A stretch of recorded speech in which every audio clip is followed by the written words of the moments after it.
Hey guys, tonight we're heading back in time to the bustling, breathtaking, and often terrifying world of the Aztec Empire. You're going to feel the humid air of the Valley of Mexico on your skin. Smell the rich scent of copal incense. And maybe, just maybe, see the fear in the eyes of the person walking beside you. We're going to follow the path of a chosen one, a person singled out for the highest, most dreaded honor in Aztec society. You're going to stand in their shoes, feel their heartbeat quicken with every step, and experience a journey that will, spoiler alert, probably not end well for you. So, before you get comfortable, take a moment to like the video and subscribe, but only if you genuinely enjoy what I do here. Tell me where you are in the world, and what time it is for you right now. And let's all connect for a moment across time and space. Now, dim the lights, maybe turn on a fan for that soft background hum, and let's ease into tonight's journey together. You live in the shadow of the great city of Tenochtitlán, a gleaming metropolis built on a lake, its temples and pyramids reaching for the heavens. It's a place of incredible beauty and incredible tension. The air is thick with the buzz of commerce in the markets and the low murmur of prayers to hungry gods. You're not a noble, a priest, or a warrior of high rank. You are, in fact, just one of the millions of commoners.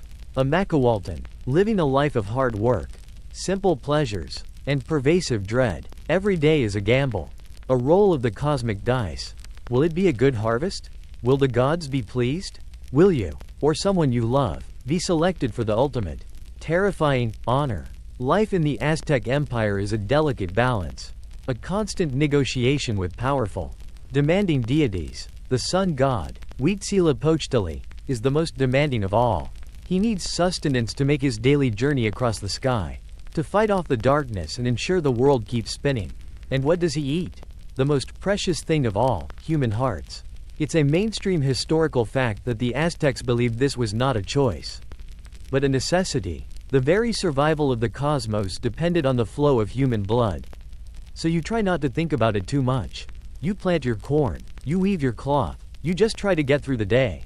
But there are signs, omens whispered in the marketplace, that make your blood run cold.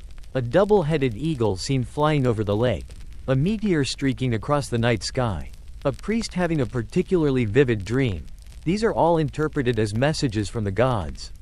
Signs that they are hungry, restless, demanding. Your family, like all families, lives with a low-grade, constant hum of anxiety. You know the stories, you've seen the processions, you've heard the drums from the Templo Mayor, the great temple, and felt the earth-shaking rumble of the ceremony as it reached its climax.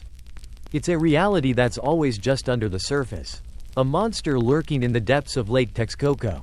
One quirky tidbit about this fear is that it wasn't just a grim specter. The Aztecs also had a rich tradition of humor, bawdy songs, and a love for riddles. They had a phrase, "Who sleeps, and whose bed is the earth?" And the answer was, the dead. A dark joke, sure, but a joke nonetheless. It was a way to cope with the reality of a world where life was fragile, and death could be a public spectacle. It was a shared gallows humor that united the people, a small rebellion against the overwhelming power of the gods. The day it happens is like any other. You're working in the fields, the sun is beating down, and the familiar rhythm of your life is lulling you into a state of quiet acceptance. Then you see them, the priests, with their long, matted hair and black robes, walking with a purpose. They don't look at you, not at first. They are looking for something, or someone, specific. Your heart begins to pound, a frantic drum in your chest. You try to look away, to become small, invisible, but you can't. You are frozen, a rabbit in the path of a jaguar. Historians still argue whether the selection process was purely random or if certain physical characteristics were sought after. But for you, the question is moot. All that matters is the chilling, slow turn of a priest's head in your direction. His eyes, dark and unblinking, meet yours. There is no malice, no triumph, just a detached recognition. He raises his hand, points a long, crooked finger directly at you, and your world dissolves into a ringing silence. You have been chosen. The moment the priest's finger points at you, a strange thing happens. The world around you doesn't stop, but it becomes muffled, as if you're hearing it from underwater. The field workers gasp and step back, their faces a mixture of awe and pity. The priests, however, are a study in practiced calm. They approach you, not with force, but with a kind of reverence that makes your skin crawl. You are no longer just a Macawalton, a commoner. You are now a vessel, a living host for the gods. And that distinction is both your greatest honor and your most profound horror. You are led away from the fields and your family, who are weeping and wailing with a grief that is also laced with a strange pride. The priest who chose you now anoints your head with a thick, sticky paste made of maize and some kind of fragrant herb. He explains, in a low, monotone voice, that you have been chosen to represent Tezcatlipoca, the smoking mirror, the god of providence, sorcery, beauty, and war. He's kind of a big deal. And now you are his temporary stand-in. This is a mainstream historical fact. The sacrifice victim, or Ixapala, was often chosen to embody a specific deity. Not just die for them. You're not just a sacrifice, you're a living statue. A walking, talking prayer. Your new life begins with a series of rituals designed to cleanse you of your mortal self and prepare you for your divine role. You are taken to a special dwelling near the temple, where you are bathed in warm water infused with fragrant flowers. Your hair is cut in a specific style, and your skin is anointed with more oils and pastes. You are given a new name, one that reflects your new, sacred status. You are given a new, beautifully embroidered loincloth and sandals, a far cry from the simple, rough spun clothes you wore just moments ago. It's a bit like being drafted for the world's most terrifying theater production, where you get to play the lead role but the final scene is, well, it's a bit of a downer. As you go through these rituals, you learn a quirky tidbit about the Aztecs. They were meticulous record keepers, using a system of pictographs and symbols called a codex. Your selection, the date, the priest who chose you, the deity you represent, all of it is recorded in one of these beautiful, fan-folded books. Someone is literally drawing a little picture of you right now, or at least a symbolic representation of your journey.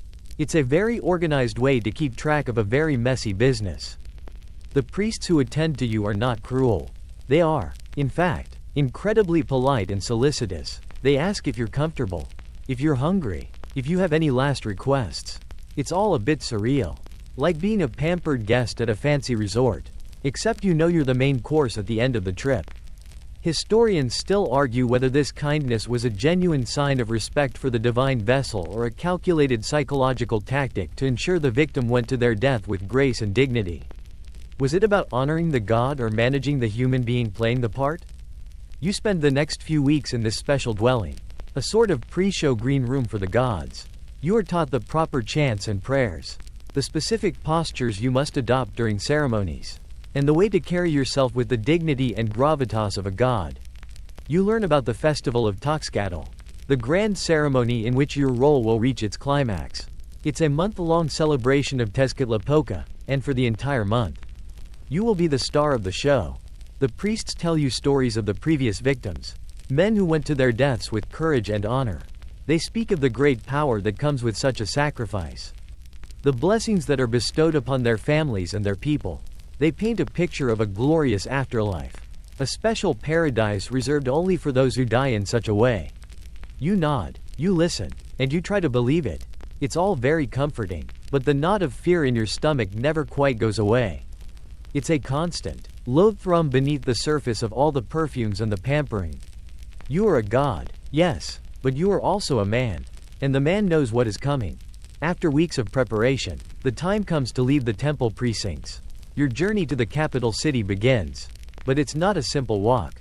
It's a pilgrimage, a performance, and you are the star. The priests lead you, but they do so with a kind of deferential distance. You are flanked by attendants who fan you with beautiful feather fans and offer you refreshing drinks in finely carved gourds. You trudge along the well-trodden paths toward Tenochtitlan, the great city-state that sits like a jewel in the middle of Lake Texcoco. Your path takes you through various towns and villages, and at each stop, the local people come out to see you. You are a spectacle, a symbol of divine favor and the ultimate sacrifice. They don't just see a man, they see Tezcatlipoca. Walking among them, they throw flowers at your feet and offer you food and drink. Not out of charity, but out of reverence for the god you represent. It's a very strange feeling. One moment you're a humble farmer, and the next you're a celebrity who's about to be killed in a very public way. Talk about a career change with a terrible severance package. The purification rituals continue as you travel. At each stop, you are taken to a sacred spring or a small, holy lake. You are submerged in the cool, clear water, and the priests murmur prayers over you. They are cleansing you of any lingering human impurity, washing away the last traces of your former life. This is a mainstream historical fact. The Aztecs believed that the ritual cleansing of the body was a crucial step in preparing the vessel for the divine. It's not just about being clean, it's about being empty, ready to be filled with sacred energy. Along the way, you see a quirky tidbit of Aztec life that you never noticed before. The priests, in their dedication to a simple, unadorned life, would often practice self-flagellation and would pierce their own ears or tongues with agave spines, allowing the blood to flow as an offering. But even they had their moments of being human. You see one priest, discreetly, quickly, scratching an unbearable itch on his back with a long stick. Even when you're a conduit to the gods, the simple annoyances of a mortal body still make themselves known. Historians still argue whether these long, public processions were designed to inspire fear or awe in the general population. Were they meant to show the power of the priests and the gods? Or were they a way to make the common people feel a sense of participation in a grand, cosmic drama? For you, the answer is a little of both. You see the awe in their eyes, the genuine reverence, but you also see the fear. They watch you, a man who has been chosen, and they thank their own gods that it wasn't them. It's a very effective tool for social control, isn't it? Be good, or you might get a one-way ticket to God Town. As you get closer to Tenochtitlán, the landscape changes. The simple huts and cornfields give way to more substantial buildings. The causeways, the great stone roads that connect the city to the mainland, come into view. You feel the buzz of the capital city, a hum of activity that is both thrilling and terrifying. You are now just a few days away from your destination, a place of immense power and immense danger. The priests who escort you continue to be attentive, almost kind. They tell you stories of Tezcatlipoca, of his power and his capriciousness, of his love for human sacrifice and his hatred of betrayal.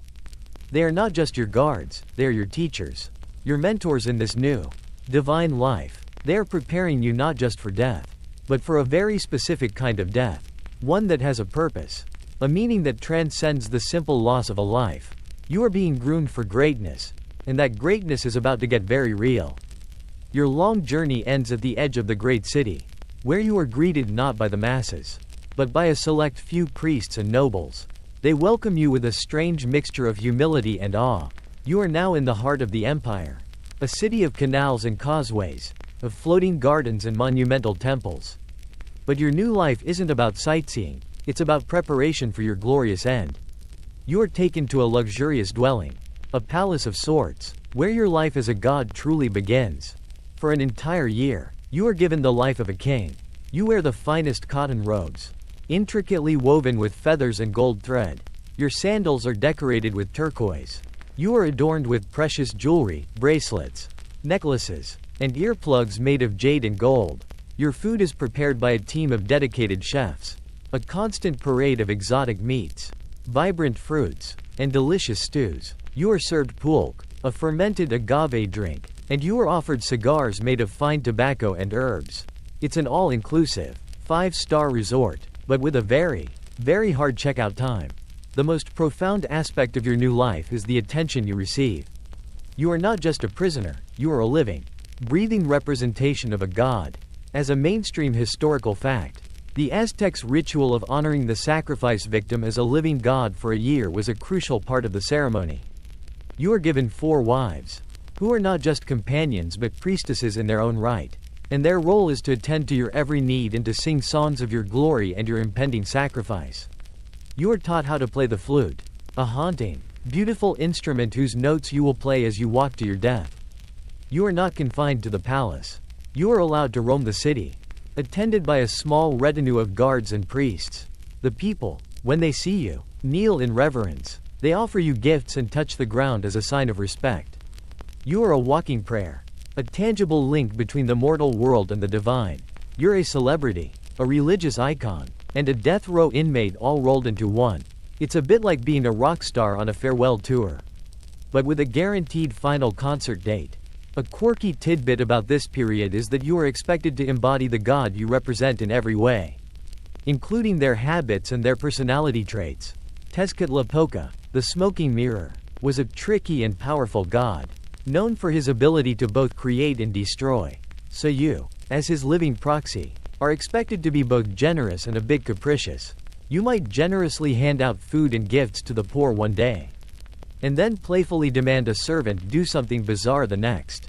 It's all part of the act, a way to make the divine presence feel real and immediate to the people. Historians still argue whether this year of luxury and indulgence was meant to make the sacrifice more meaningful by elevating the victim's status, or if it was a form of psychological conditioning, a way to make death seem like a fitting end to such an extraordinary existence. Was it a year of pure hedonism designed to make the final moment an easier one? Or was it a form of religious brainwashing? For you, the truth feels somewhere in the middle.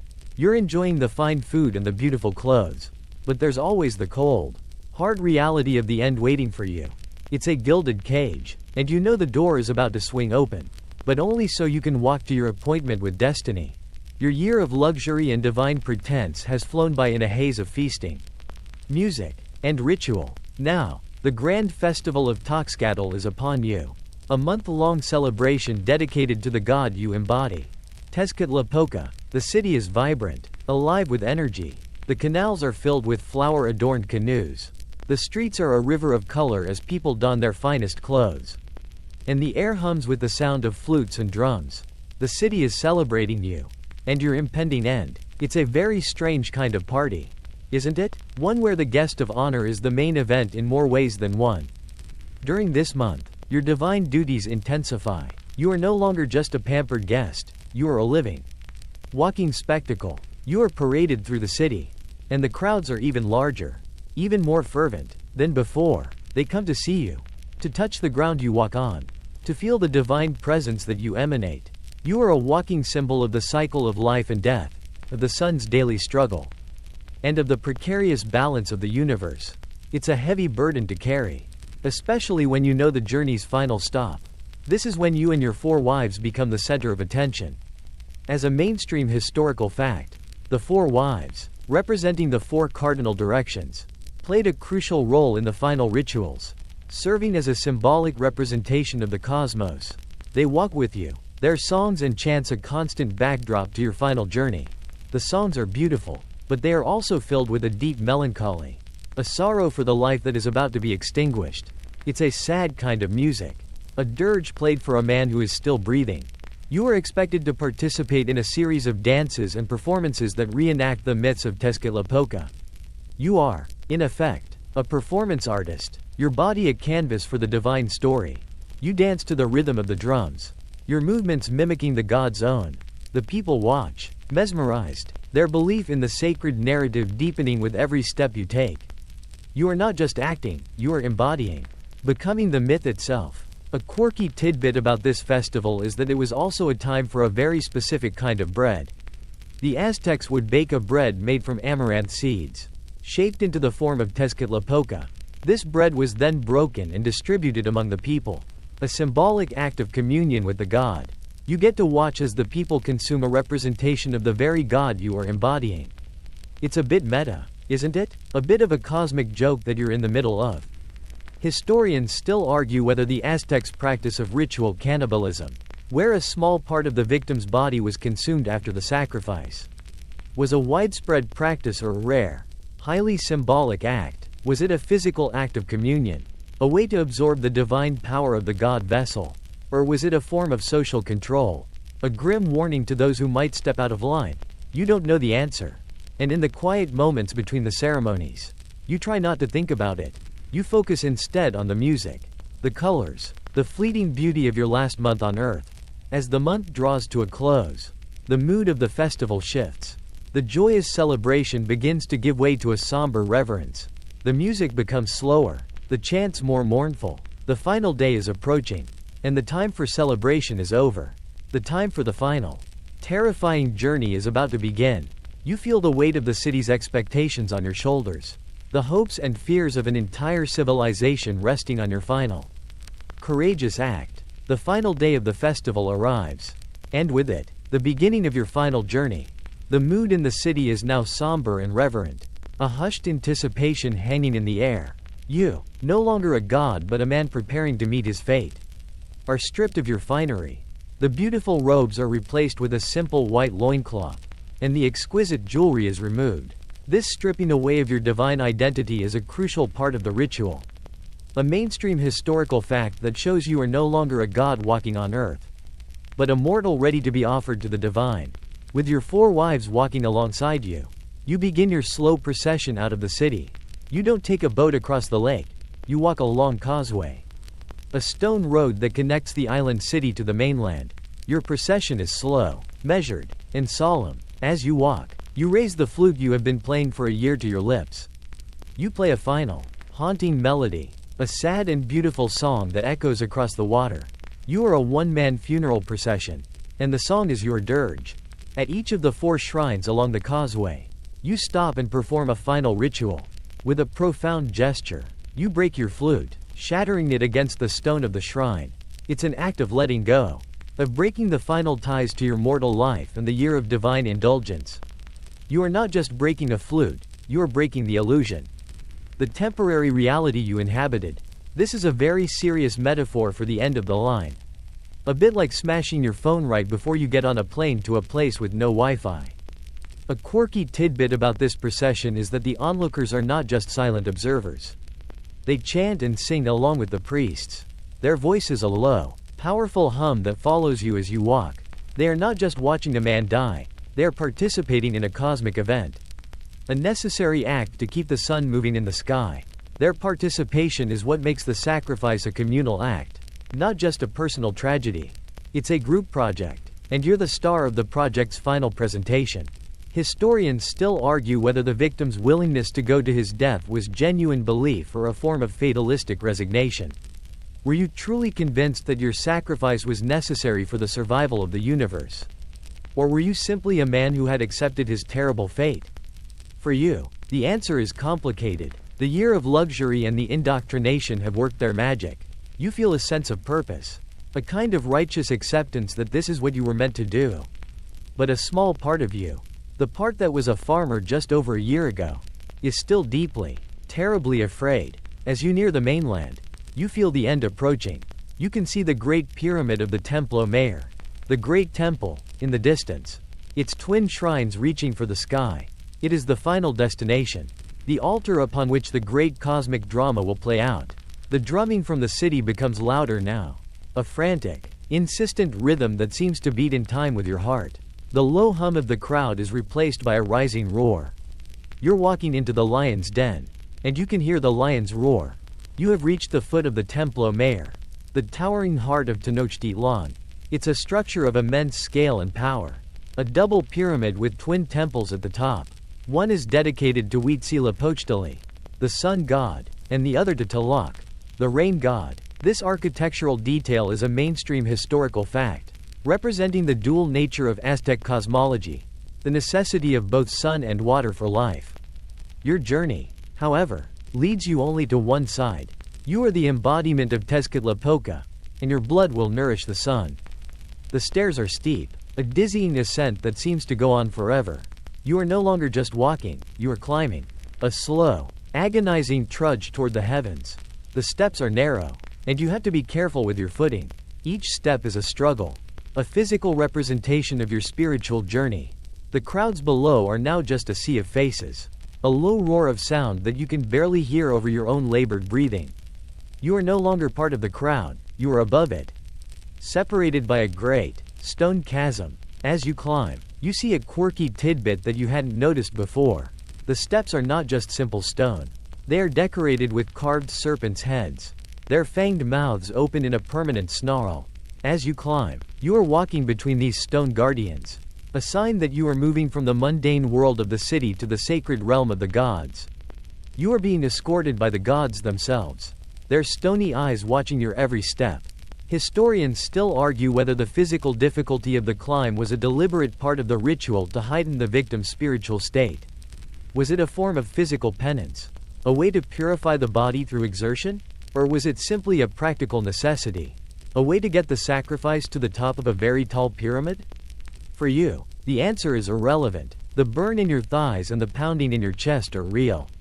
It's a very physical reminder that you are a mortal man, even as you perform a divine act. At the base of the final set of stairs, your 4 wives say their final farewells.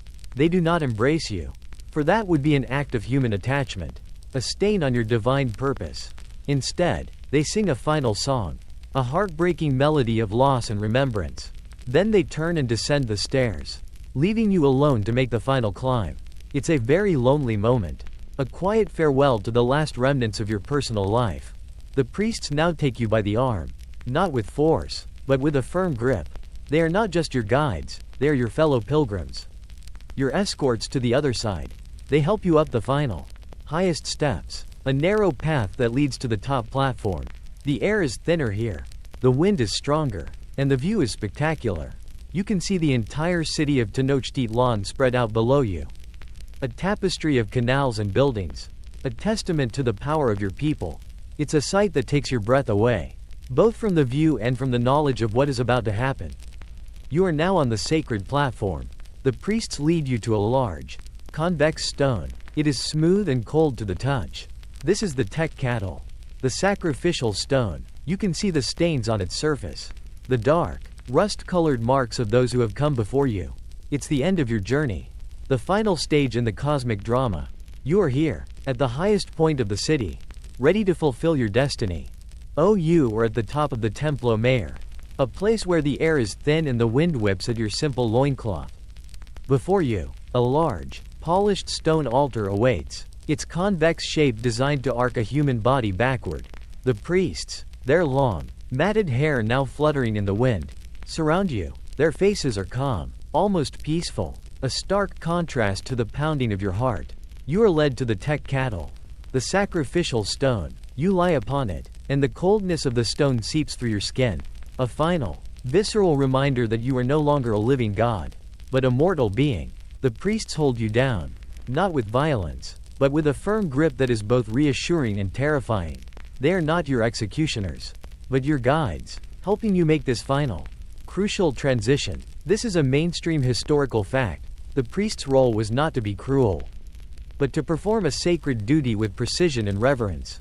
They believe that they are helping you to ascend, not just die. They hold your limbs, a total of 5 men, 1 for each limb and 1 for your head, holding you in place so that the ceremony can be completed with efficiency and dignity. The lead priest, the Tenochtitlan, steps forward. In his hand, he holds a ceremonial knife, its blade made of obsidian, a volcanic glass so sharp it can cut through flesh with frightening ease. It's a very simple tool for a very profound act. The blade itself is a quirky tidbit of Aztec culture. Obsidian, or itztli, was a sacred material, believed to have come from the gods. The blade is more than a weapon, it is a holy instrument, a conduit between the human and the divine. Its black, glassy surface seems to absorb the sunlight, a fitting tool for a sacrifice meant to feed the sun. Historians still argue about the precise moment of death for the victim. Was the sacrifice a prolonged ordeal, or was it a swift, precise act designed to minimize suffering and maximize the spiritual effect? You can only know what you feel. The blade touches your chest, and you feel the icy chill of the obsidian. You take one last, shuddering breath, and the world begins to spin. The priest's arm is steady, strong. There is a flash of brilliant black against the sky, a final glimmer of light. Then, there is a sharp, quick pain, a final, definitive sensation that is gone as soon as it begins. The priest is not just cutting you, he is opening you. A vessel being opened for the gods. He reaches inside your chest, and with a practiced, swift movement, he pulls out your heart. It's a moment of profound silence. A single, horrifying act that is the climax of your entire journey. The heart, still beating, is then held up to the sun god, a gift of pure life force. A final, perfect offering. The moment of death is not a moment of pain, but a moment of release. Your consciousness, your memories, your fears, they all rush away from you. A river flowing out to sea. The world you see from the top of the pyramid is no longer a physical reality, but a shimmering tapestry of light and color. The cheers of the crowd below are no longer a sound, but a vibration that you feel in your very being. You are no longer a man, you are a sacrifice. and your purpose has been fulfilled. Your body, now an empty vessel, is then sent tumbling down the pyramid steps. A final, dramatic descent. It's a symbolic act, a return to the earth from which you came. But you, the essence of you, are no longer there to feel the fall. You are rising, a wisp of smoke, a shimmer of light, a new star in the Aztec night sky. A journey just beginning. Your journey is over, but your story is not. You have transcended the physical. Your body now an empty shell tumbling down the pyramid steps. But your soul, your essence, is embarking on a new and profound journey. For the Aztecs, death was not an end, but a transition, and the afterlife was not a single destination but a series of possibilities, each determined by the manner of your death. This is a mainstream historical fact that gives your sacrifice a deeper meaning. Your death was not a tragedy but a passport to a specific kind of eternity. Because you died on the sacrificial stone, you are now destined for Tenochtitlán, the House of the Sun. It's a special, glorious afterlife reserved for warriors who died in battle and for sacrifice victims. You are now a companion of the sun god, Tenochtitlán, and your duty is to accompany him on his daily journey across the sky. For 4 years, you will march alongside the sun, from the dawn to the midday zenith, singing and dancing and celebrating his victory over the darkness of night. It's a bit like being a member of the world's most exclusive and celestial marching band. Isn't it? A quirky tidbit about this journey is that the souls of the sacrificed warriors and victims are said to be reborn after 4 years as hummingbirds or butterflies. So your eternal fate is not just to be a spiritual companion, but to be a beautiful, ephemeral creature, flitting through the flowers and drinking their nectar. You will have a new, less dramatic existence, a peaceful reincarnation that is the final reward for your ultimate sacrifice. It's a lovely thought, a final, gentle resolution to a very violent story. Historians still argue whether the Aztec belief in the afterlife was a genuine spiritual conviction or a powerful social tool to encourage brave and willing sacrifices. Was the promise of Tenochtitlán a sincere comfort, or was it a clever form of propaganda, a way to make a brutal reality seem noble and beautiful? For you, the answer is a moot point. The belief is what made your sacrifice meaningful, and the promise of the sun's house is a far better alternative than the fear of nothingness. Your former body, meanwhile, has reached the bottom of the pyramid. It is no longer yours, but a vessel for the priests to continue their sacred work. It is taken to the sumpently, the skull rack. This is a public and very visible part of the ceremony, a crucial element for both religious and political reasons. The skull, now stripped of its flesh, will become a part of a massive, awe-inspiring structure, a testament to the power of the gods and the strength of the empire. Your family, the people who mourned you and celebrated your honor, are not forgotten. Because of your sacrifice, they are elevated in status. They are now the family of a god, a family who provided a hero for the sun. They will be given gifts and land, and their status in the community will be forever changed. Your death was not just for the gods, it was for them. For your people, and in a way, you did survive. Your sacrifice lives on in their improved lives, a legacy of blood and glory that will continue long after your heart has fed the sun. The journey of your soul might have begun, but the story of your physical self is far from over.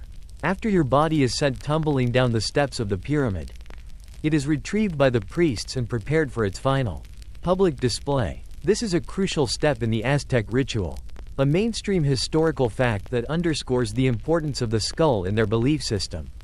The skull, for the Aztecs, was not just a symbol of death, it was a symbol of life force, of the power of the sacrifice, and of the continuity of the cosmos. Your head is separated from your body with the same obsidian blade that claimed your life. The flesh is stripped away, and the skull is cleaned and polished. It is then drilled with holes on either side, a detail that allows it to be threaded onto a long pole.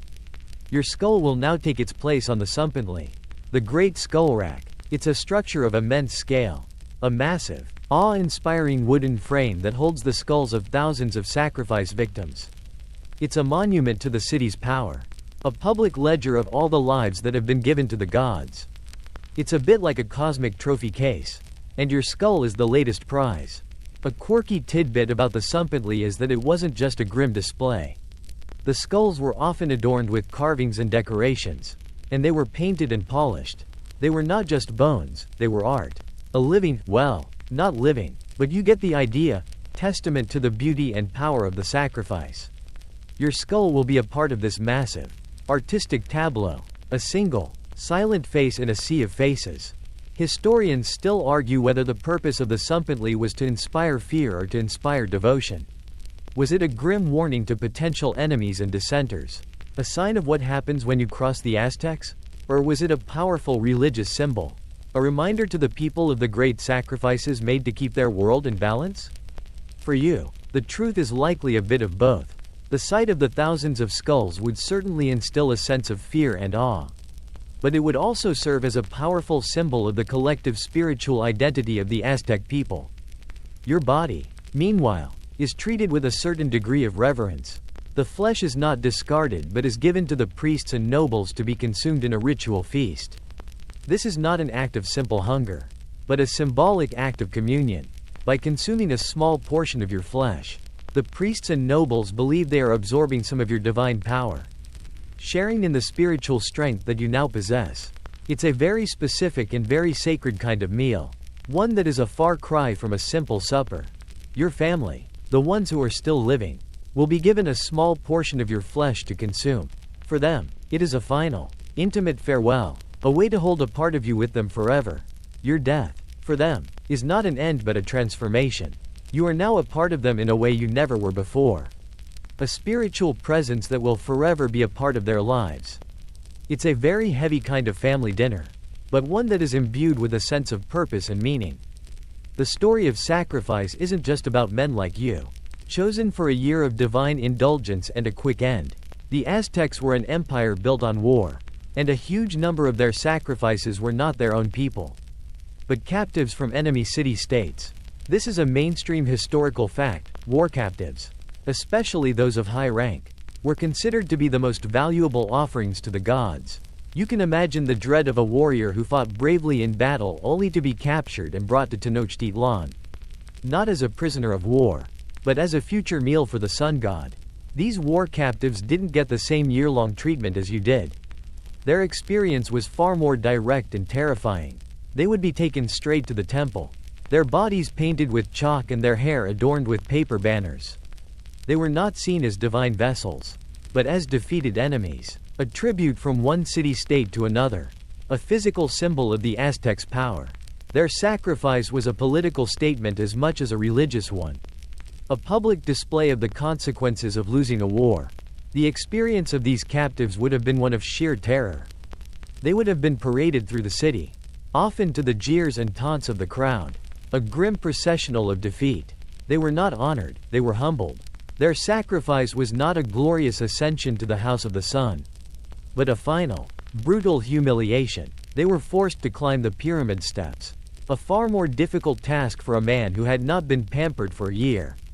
A man who was already weary from a long journey and the psychological toll of his capture. A quirky tidbit about these sacrifices is that the priests would sometimes engage in a mock battle with the captives at the top of the pyramid, giving them a small, symbolic victory before they were killed. It was a way to honor their bravery in a twisted, ceremonial way. The captive would be given a sword made of feathers, and the priest would have a real one. The captive would fight, and would be symbolically defeated before the sacrifice took place. It's a very strange kind of sportsmanship, isn't it? A final, ceremonial nod to a defeated enemy before they are sent to their grim fate. Historians still argue whether the frequency of human sacrifice was a genuine religious necessity or a tool of terror used to maintain control over the vast empire. Was the public, brutal death of war captives a way to ensure that other city-states would think twice before challenging the power of Tenochtitlan? Or was it a genuine belief that the gods would abandon them if they didn't offer a steady stream of the most valuable tribute? The answer is likely a bit of both. It was a perfect blend of religious fervor and political pragmatism, a system that worked to keep the gods happy and the people in line. The sacrifices didn't stop there, either. Children were also sacrificed, especially to the rain god, Tlaloc. Their tears were a sign of rain, and their young lives were considered the purest of all offerings. Their deaths were especially heartbreaking, a sad, terrifying reality of a world that demanded so much from its people. The Aztecs believed that every kind of sacrifice, from the highest-ranking warrior to the most innocent child, was a necessary act to keep the world in balance. It was a grim calculus of cosmic survival. And everyone, from the emperor to the farmer, was a part of it. You have now seen the sacrifice from both the inside and the outside. And you've seen that it's more than just a religious ceremony. It's a powerful tool of political and social control. This is a mainstream historical fact that historians have long debated, and it's impossible to understand Aztec society without understanding the dual nature of their most famous ritual. The sacrifice was a grand piece of public theater, a performance designed to serve a very practical purpose. The very public nature of the ritual, the procession through the city, the climb up the pyramid, the display of the skull, was a powerful way to reinforce the social hierarchy. The priests and the emperor were the intermediaries between the gods and the people, and their role in the ceremony cemented their position at the top of the social pyramid. The sacrifice was a way for the rulers to demonstrate their power, their piety, and their ability to keep the cosmic balance in check. It was a way for them to say, "We are in charge, and we have the ear of the gods." A quirky tidbit about this political aspect is the specific clothing and regalia the emperor would wear during these ceremonies. He would often don a feathered headdress so massive and intricate that it was almost a form of ceremonial architecture in itself, a physical representation of his immense power. The emperor was not just a political leader, he was a living god, a representation of the sun on earth, and his clothes reflected that immense status. He was the most important actor in this grand play, and his costume was designed to steal the show. Historians still argue whether the Aztec state was a genuine theocracy, a government ruled by priests, or a more pragmatic empire that used religion as a tool to maintain power. Was the sacrifice a genuine expression of faith, or was it a form of political theater designed to keep the masses in line and the neighboring city-states in fear? The answer is likely somewhere in the middle. The Aztec rulers were almost certainly believers, but they were also shrewd politicians who knew how to use the symbols of their faith to their advantage. The sacrifices also had a profound effect on social cohesion. When you're all part of a society that believes the world will end if the sun doesn't get its daily meal, you tend to stick together. The sacrifice was a communal act, a shared responsibility, and a unifying force. It was a way for the people to come together, to share in a moment of profound spiritual and communal purpose. It was a terrible and beautiful bond, one that was forged in blood and fear and a shared sense of destiny. The terror of the sacrifice was also a very effective way to keep the people focused on the sacred rather than the mundane. When you are constantly worried about the end of the world, you are less likely to be worried about petty politics or social inequalities. The sacrifice was a powerful distraction, a way to focus the people's attention on the big, existential threats, and to keep them from thinking about the smaller, more personal ones. It was a very clever way to keep the peace, a grim reminder that there were bigger things to worry about than a bad harvest or a corrupt official. You now understand the complex web of religious and political motives behind Aztec sacrifice. But it all comes back to one central belief: their unique and terrifying worldview. The Aztecs were not just a brutal empire, they were a deeply spiritual people who saw their world as a fragile, precarious place, constantly in danger of being consumed by darkness. This is a mainstream historical fact. The Aztec worldview was one of cosmic struggle, a constant battle between light and darkness, order and chaos, and you, a sacrifice victim, were a crucial part of that battle. The sun god, Tenochtitlán, was the central figure in this cosmic drama. He was the god of war, the god of the sun, and the one who made the daily journey across the sky. He had to fight off the stars and the moon every night to ensure that the sun would rise again in the morning. And this fight, the Aztecs believed, was not one he could win on his own. He needed sustenance. He needed energy. He needed a food source that was pure, powerful, and life-giving. That food source was human blood, specifically the heart, the most vital and powerful organ in the human body. A quirky tidbit about this belief is that the Aztecs also believed in a sort of cosmic recycling. The sun, in their view, was like a great, celestial machine that needed to be constantly fed to keep it running. And the things it consumed, human life force, were not just gone forever. They were recycled back into the world, A new wave of life force that would return to the earth in the form of rainfall, fertile soil, and a good harvest. Your death was not just a grim act of consumption, it was an act of cosmic regeneration. A way to keep the circle of life and death in a constant, beautiful, and terrifying loop. Historians still argue whether the Aztecs' view of the universe was a sophisticated theological system or a primitive, fear-based mythology. Was their belief in a fragile, hungry cosmos a genuine expression of a profound spiritual understanding of the universe's delicate balance? Or was it a more basic, primal fear of the dark and the unknown, a fear that was exploited by a powerful priestly class? For you, as a man who has lived and died inside this belief system, the answer is irrelevant. You believe it because you have to. Your entire life, your entire death, has been shaped by this one central idea. The sacrifice, then, was not an act of cruelty but an act of love. It was a love for your people, a love for your city, a love for the sun that warmed the earth and made the corn grow. It was the ultimate expression of civic duty, a profound act of selflessness that was necessary for the survival of the entire civilization. You didn't just die for the gods, you died for your people, for the earth, and for the sun. You were the hero in a story that had to be told. A story that was written in blood and sacrifice and a profound, terrifying hope. You were the reason the sun rose. And your death was the reason the world continued to turn. You have now lived and died in a world that makes perfect, terrifying sense on its own terms. But history, as you know, is not a static thing. The Aztec Empire, for all its power and its profound belief system, was not eternal. Its end, when it came, was swift, violent, and came from a direction no one could have predicted. The arrival of the Spanish in the early 16th century, led by Hernán Cortés, was the beginning of the end. This is a mainstream historical fact that is impossible to ignore.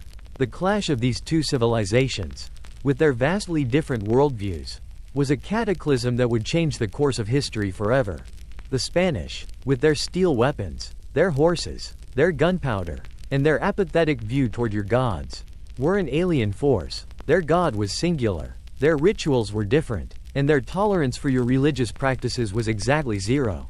They saw your sacrifices not as a necessary act of cosmic survival, but as an abomination, a work of the devil. To them, the Templo Mayor was not a sacred space but a place of idolatry and murder. And they were determined to put an end to it, not just for conquest, but for what they saw as a moral imperative. A quirky tidbit about this initial encounter is that the Aztecs, at first, were not sure how to categorize the Spanish. Were they men, or were they gods? The horses, which the Aztecs had never seen before, were a particularly terrifying sight, and many believed the rider and the horse were a single, monstrous entity. This confusion, this initial hesitation, gave the Spanish a crucial advantage, a window of opportunity to exploit the Aztecs' profound sense of order and religious expectation. Historians still argue whether the Spanish conquest was a foregone conclusion due to their technological advantages, or if it was more a result of clever political maneuvering and the exploitation of the Aztecs' enemies. The Spanish were able to forge alliances with other city-states who were tired of the Aztecs' brutal rule and constant demand for tribute and sacrifice victims. They were able to turn the Aztecs' own system against them, using the very fear and resentment that the sacrifices had created to fuel their own conquest. It was a very clever, very cynical move, a perfect storm of military might, political savvy, and sheer historical luck. The fall of the Aztec Empire was not a single event, but a slow, grinding collapse. The final siege of Tenochtitlan was a brutal and bloody affair, a testament to the Aztecs' stubborn and courageous defense of their city. But in the end, it was not enough. The Spanish, aided by their native allies and a wave of smallpox that decimated the Aztec population, were simply too powerful. The city fell, and with it, the entire Aztec way of life. The temples were torn down, the sacred sites were desecrated, and the old gods were replaced by the new. The end of the empire was also the end of your story. The sacrifice, the sacred act of giving your life for the sun, was no longer a part of the world. The skull rack was dismantled, the Templo Mayor was buried, and the cycle of cosmic survival was broken. The sun, of course, continued to rise and set every day, The Spanish saw this as proof of their God's power. But for the remnants of your people, it was a profound and terrifying silence. The gods had been replaced. The rituals had been forgotten. And the world had changed forever. The old ways are gone. The great temple is a ruin. Its stones repurposed for a new city. A new religion. The Sumpently, the great skull rack, is a memory. A story told in hushed tones. But the most profound change of all is the silence. The city no longer hums with the constant, low-grade anxiety of cosmic dread. The drums no longer beat for a public sacrifice. And the flutes no longer play a mournful tune for a man walking to his death. This is a mainstream historical fact that can be hard to grasp. The entire spiritual and social foundation of a civilization was dismantled in a matter of decades. The survivors of the conquest, the remnants of your people, were forced to adapt to a new reality. They were taught a new God, a new language, a new way of life. The old gods were not just forgotten, they were demonized, turned into figures of evil in the new Christian mythology. The beautiful, terrifying, and profound belief system that gave your life and death meaning was now seen as a superstition. A barbarism to be erased and forgotten. It's a bit like being told your entire life was a lie. And the great act of love and sacrifice you performed was a simple, meaningless murder. A quirky tidbit about this transition is that some of the old beliefs did not die out completely.